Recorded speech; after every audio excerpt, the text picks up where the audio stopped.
Ẹ kú dédé àsìkò yìí, èyí làwọn ìròyìn tó jẹyọ nínú ìwé ìròyìn The Matrix lónìí ọjọ́ Ìṣẹ́gun Tuesday ọjọ́ kẹwàá oṣù kẹsàn-án ọdún 2024. Ẹniọlá Sálíù lórúkọ mi.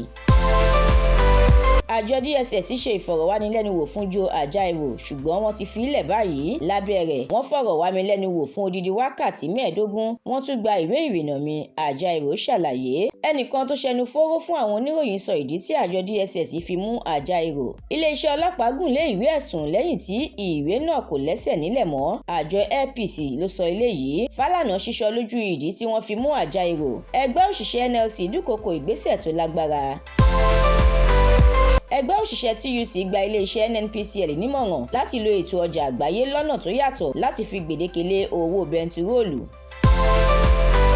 Tíkẹ́ẹ̀tì ọdún 2027 fún olùdíje dupò ààrẹ lábẹ́ àsíá ẹgbẹ́ òṣèlú Labour kò sí nílẹ̀ mọ́ fún Peter Obi nìkan o, Julius Abure ló sọ bẹ́ẹ̀.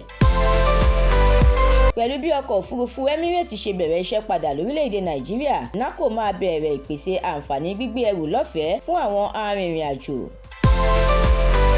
Owó tó wọlé sí àpò òṣùwọ̀n ìjọba láti ọ̀dọ̀ iléeṣẹ́ lórílẹ̀‐èdè Nàìjíríà gbẹnu sókè sí tírílíọ̀nù 1.5 náírà àti tírílíọ̀nù 2.4 náírà ní kwọ́tà kejì ọdún 2024. Àjọ National Bureau of Statistics ló sọ bẹ́ẹ̀.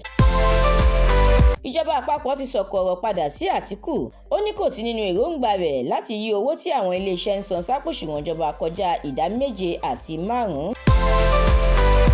Adájọ́ àgbà lórílẹ̀‐èdè yìí ti ń wá ọ̀nà láti fìdí ẹ̀ múlẹ̀ pé kò ní sí ìdáríjì kankan rárá fún àwọn tí ọwọ́ bá tẹ̀ pé wọ́n kó owó ìlú jẹ. Ìròyìn eré ìdárayá. Harry Kane ti ṣàpèjúwe Ronaldo gẹ́gẹ́ bí àwòkọ́ṣe rẹ̀ nínú eré bọ́ọ̀lù aláfẹsẹ̀gbá. Ẹ̀kúnrẹ́rẹ́ àwọn ìròyìn àtàwọn ìròyìn míì lẹ́ ó láǹfààní láti kà síwájú sí i láti ní ìwé ìròyìn The Matrix tẹ́ ẹ bá darapọ̀ tí ẹ sì tẹ̀lé wa lórí Facebook, Instagram, TikTok, YouTube àti X. Àdúrà mọ́mi Balógun ló ṣòǹgbùfọ̀ ìròyìn yìí. Ẹniọlá Sálíù lórúkọ mi.